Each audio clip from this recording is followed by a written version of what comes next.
This is the Milan 98.3 FM, the sound of Lagos. Yes, apologies for the shows that we had to put on hold in order to fix a whole lot of things at the back end, just to ensure that you get premium and quality broadcast experience from us right here at Milan 98.3 FM. And in part of the efforts to ensure you get just that experience, we'll be having Global View right now. Just for today, though, yes, I'll be looking through the top 3 trending stories on the international scene. Usually, Global View holds 9:45 a.m. to 10 a.m. But, well, it's 10:30 and we're looking through a lot of things back end, so stay with us.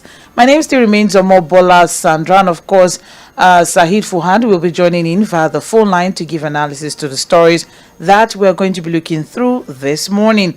Top 3 trending stories on the international scene. Thank you, Fuhad, for standing by.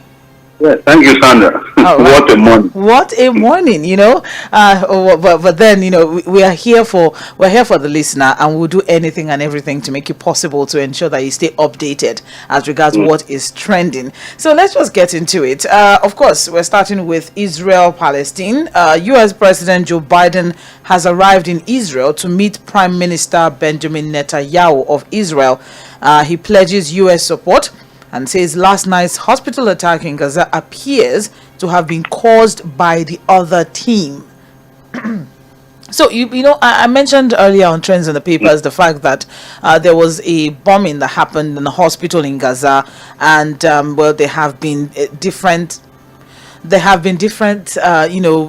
reports or speculations that it's from Israel, or no, Israel is saying no, it's not from us, it's from somewhere in the Lebanon or so. So that back and forth has been happening. So now Biden is in Israel and he's still pledging support for Israel, and is saying that last night's hospital attack appears to have been caused by the other team.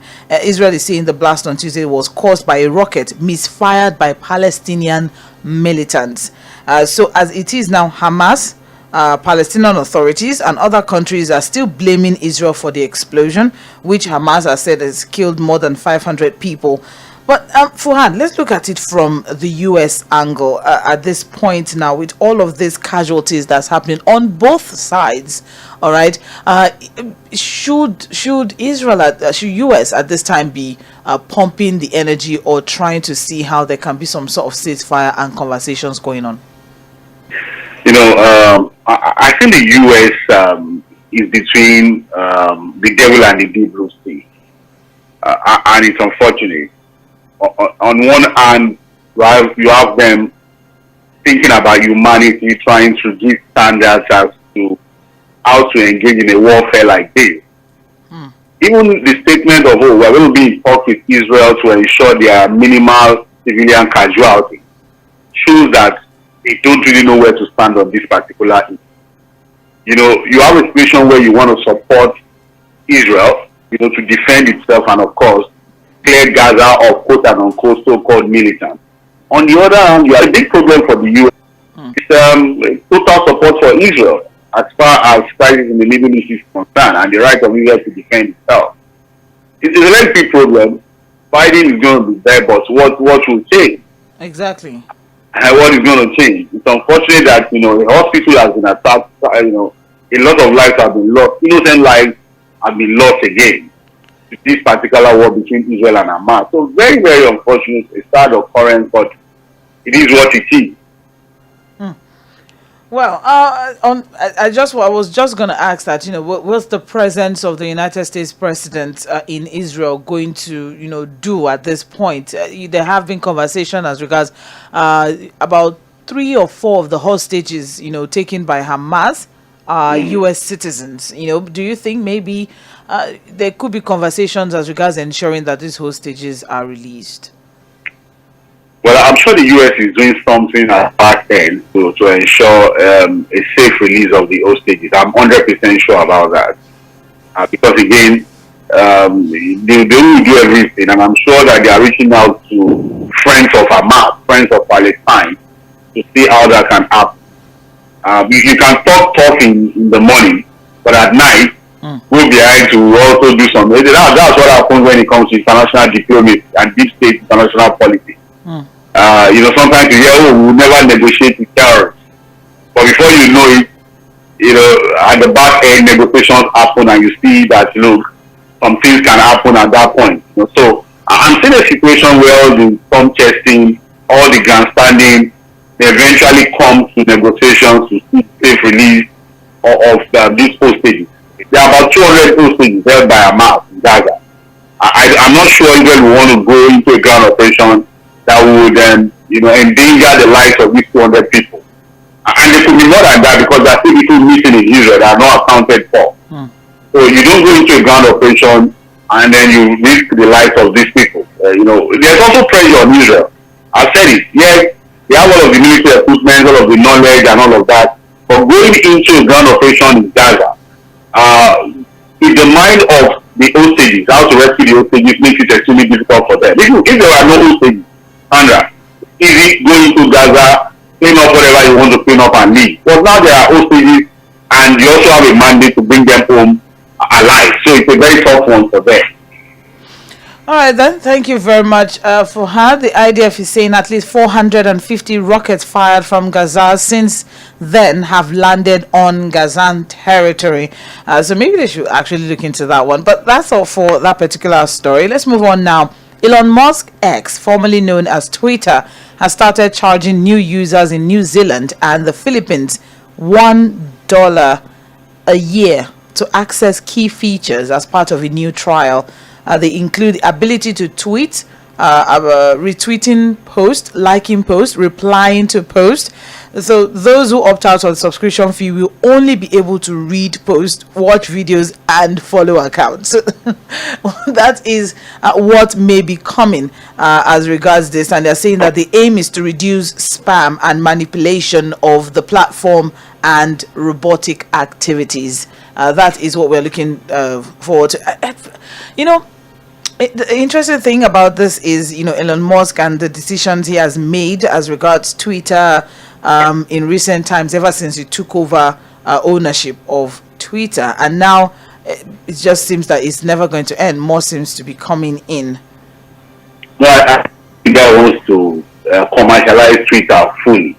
Wow. Whatever things that have been made on Twitter in the past, I think he wants more money. He wants to make his money back. It's 44 billion. Apart from $44 billion is not small money. And I think this is a template. Again, it's just in New Zealand, I think, which other country? Philippines. Philippines. So you have to pay about $1 for 1 year. $1. As like subscription fee.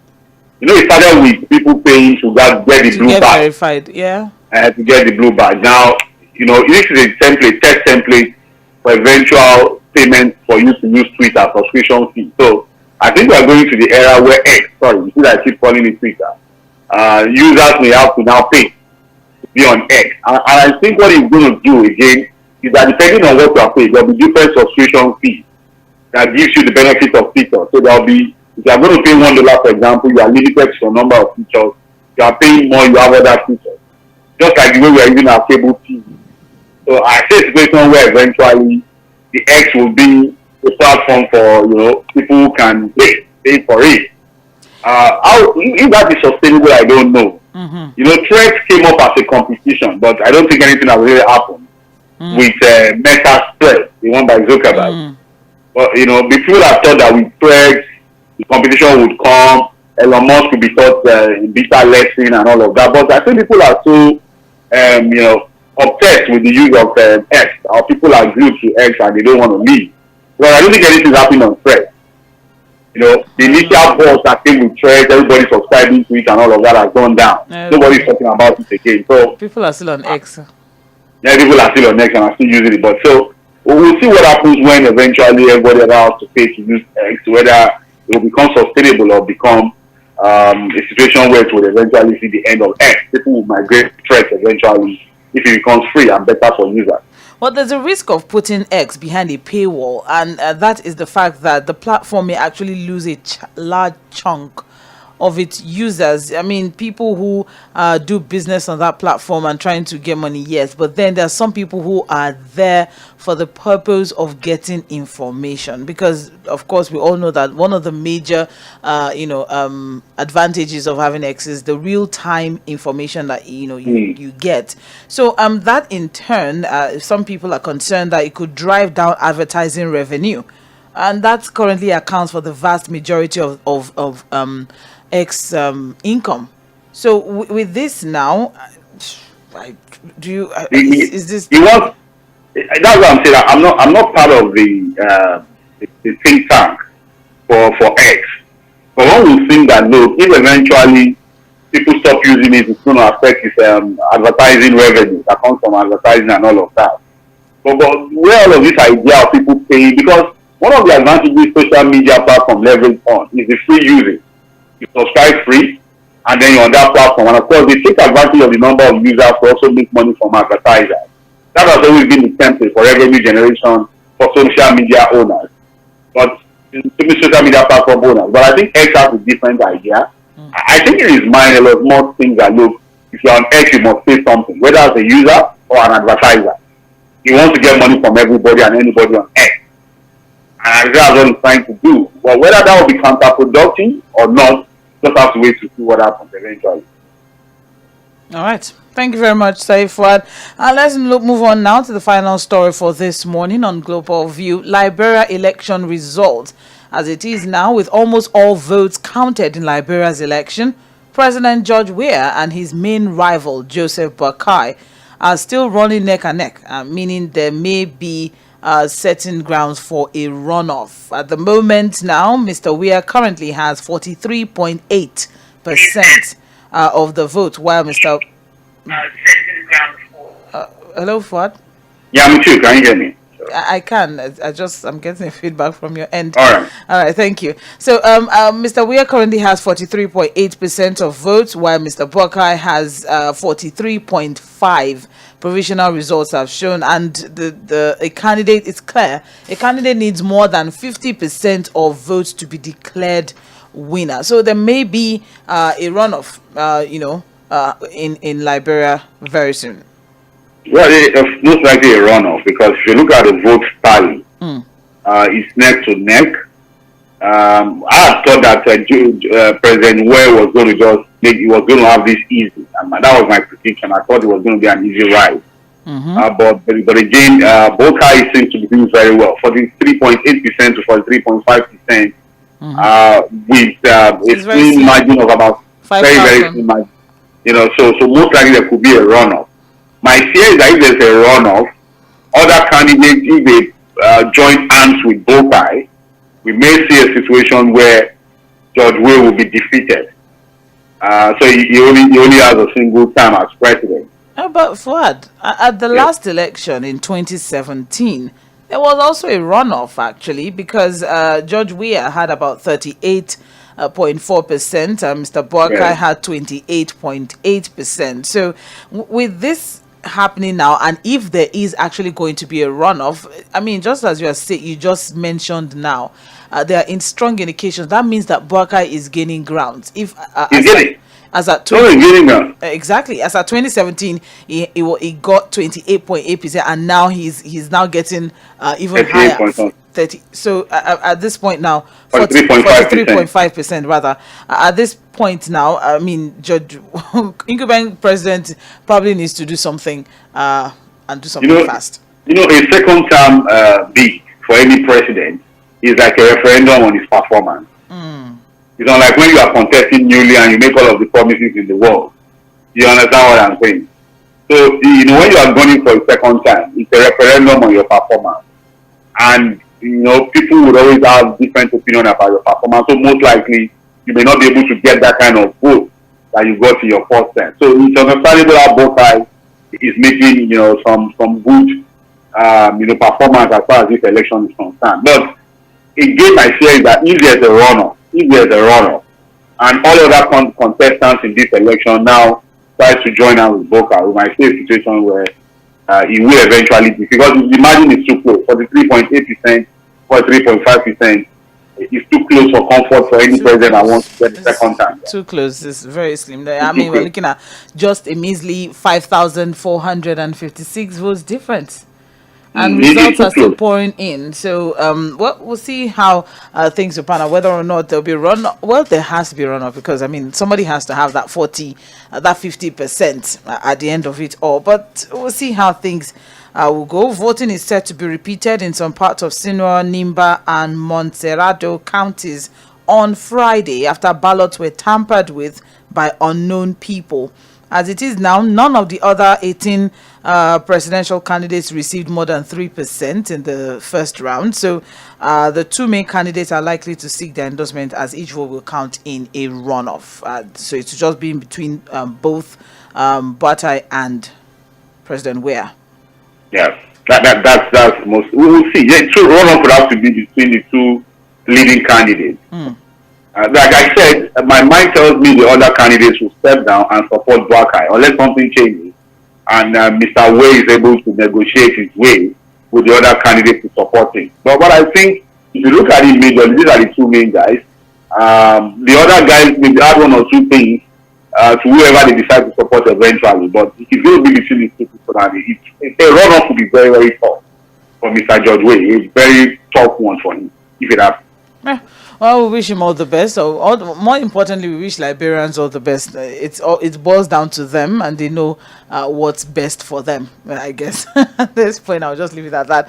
But thank you. It's good that they're having a peaceful transition. That's one good thing. A long while, Liberia was known for a lot of civil disputes, which was able to be curbed by the former president, the female president, the first female president in Africa.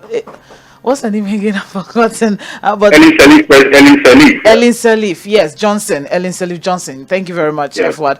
So, I mean, after that, then we now had George Weah, who had quite an interesting 5 years in office.